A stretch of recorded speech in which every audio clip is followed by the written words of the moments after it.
Hello, everybody. Welcome back to another episode of Beyond the Bottom Line, the podcast that sits down with nonprofit leaders, executives, and all those who are working in the background to make sure that your organization is running correctly and giving you the means to actually take part in your organization. This is the show that we highlight those people who never get the proper airtime, letting them hear their stories, how they got into the nonprofit space, and giving them the means to be out there and share their story to the world. Today, I'm sitting down with a new friend of mine. We've actually been in contact for a little bit. Her name is Véronique Bourbeau, and she's super cool. She's not American, so you'll pick that up right away.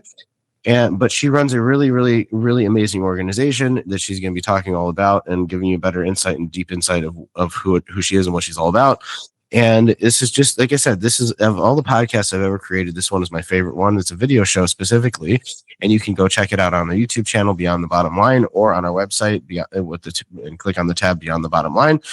And we get to meet people, get to take a dive into their lives, understand who they are, what they're all about, why they got into this crazy world of nonprofits. So before we dive into the show, I'm just going to remind everybody this podcast is proudly sponsored by GiveSuite.com. GiveSuite is the all-in-one ecosystem for everything you need for your nonprofit, destroying the notion of having a tech stack for your nonprofit and rebuilding everything together, harmonizing it in one space at one fixed price so that you can grow and scale your organization at ease. If you want to learn more about GiveSuite, check us out, www.givesuite.com. Go ahead and follow us on YouTube, Beyond the Bottom Line, as well as our other YouTube channel, the Nonprofit Academy. And if you like audio podcasts, you can listen to our Profiting with Nonprofit show. Without further ado, nobody cares about me. Véronique, welcome aboard to the show. How are you? Thank you, Sean, for inviting me. I'm fine. I hope you will too. I'm getting better. So what's your deal? It's an open question.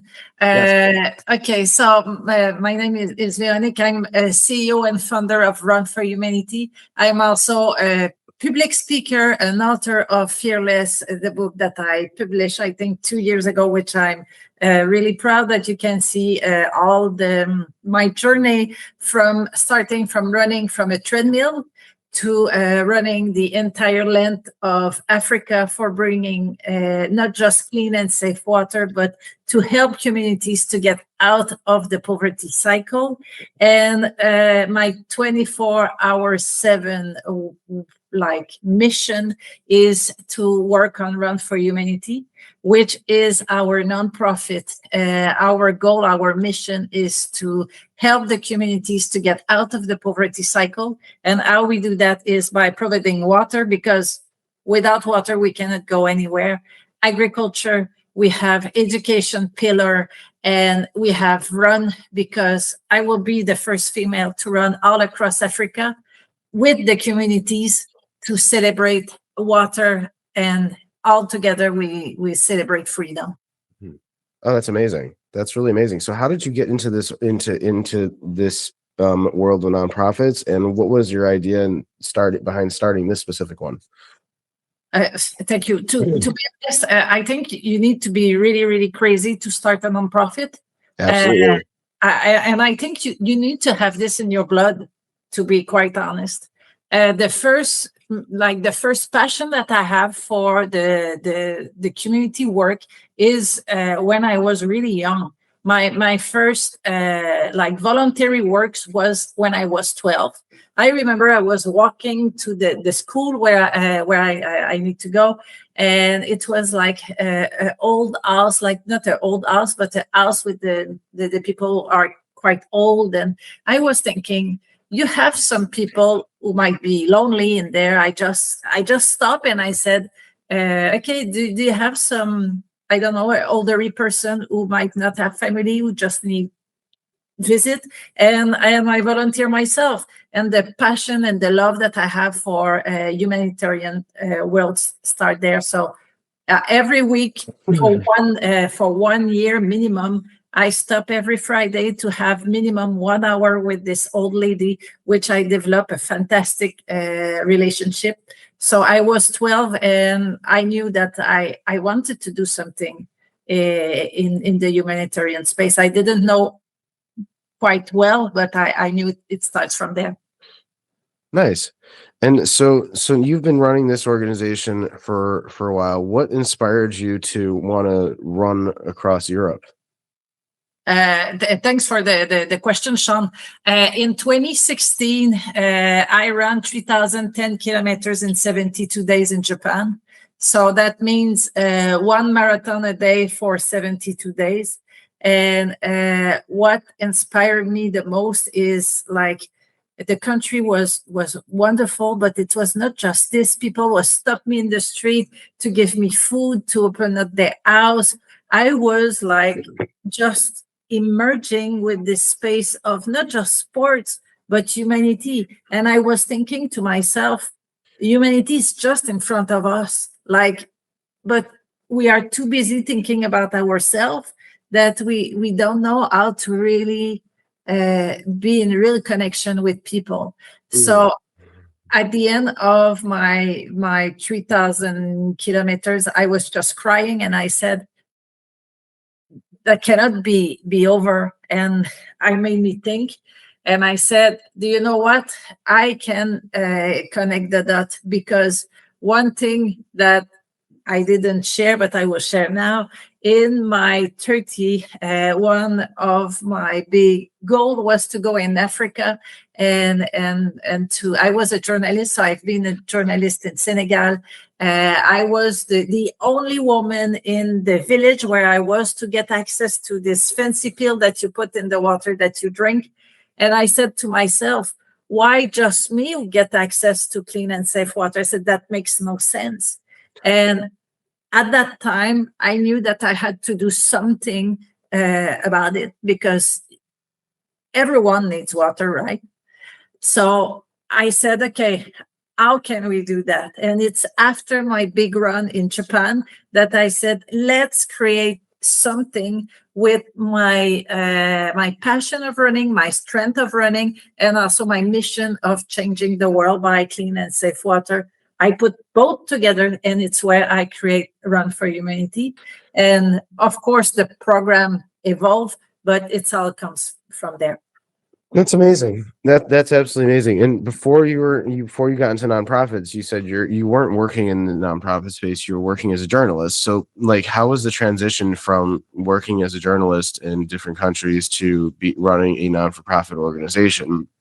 What was that transition like? What was that, what was that learning curve like to being in charge of running an organization? Yeah, thanks for the question. What happened is I always want to do humanitarian work, but I didn't know exactly how. And when I was in Senegal, and I work in journalism there, I said, okay, I have to know. I knew how to do a change.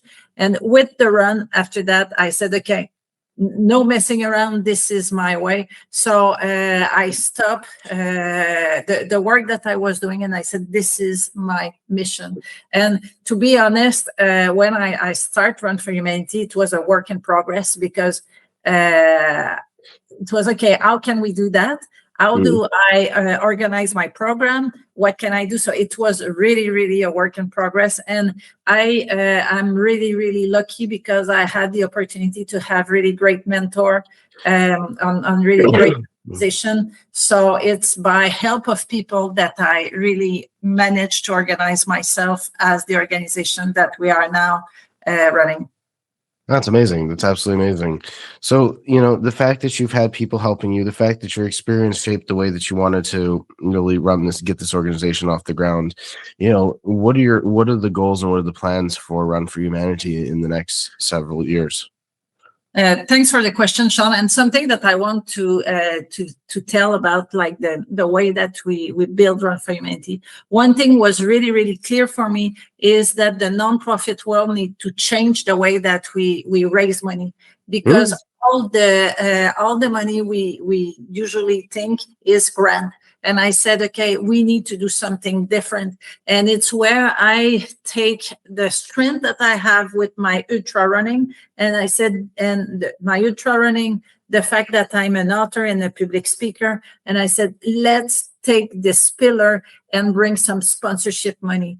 And when you are able to diversify the way that you bring your money in, you open up a space. And I think it's something that the nonprofit world should explore more. So this is when you were asking me the question, that was really, really important. So a big sponsorship aspect, the big project on the ground. And as we expand, we also bring the opportunity to also open up the opportunity for the business to do more business development on the ground on where we are expanding.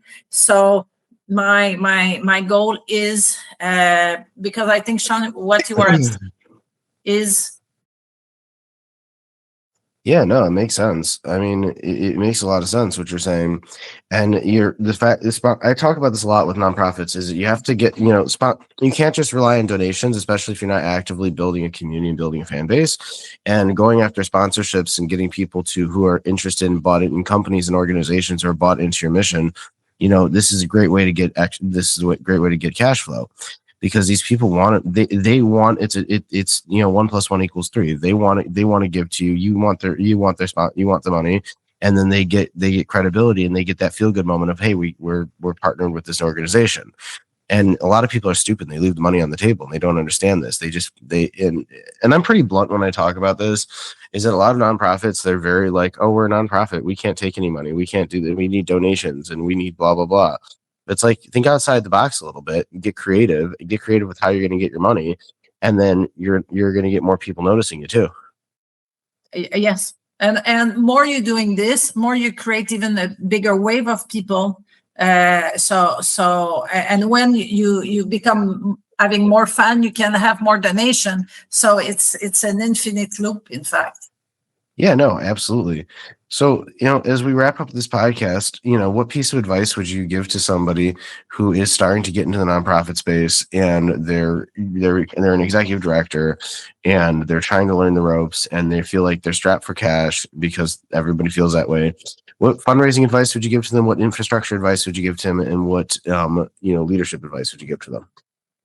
Thanks for the question, Sean. What I think is, be creative. Go outside of the box. I think money is there, but go on sponsorship. Go and look for high net worth individual. But the most important insight is never give up, because it's not easy.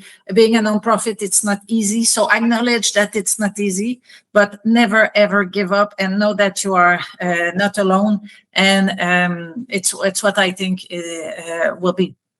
Amazing. Veronique, thank you so much for joining us on Beyond the Bottom Line. I'm going to put all the information about Veronique in her personal page that will be on our website.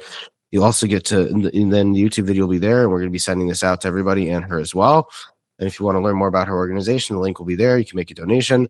And until next time, we'll catch you guys on the next video. Don't forget to like and subscribe to the Beyond the Bottom Line YouTube channel. There's several of them, but we are the one with the green G on it. And until then, we'll catch you on the next upload.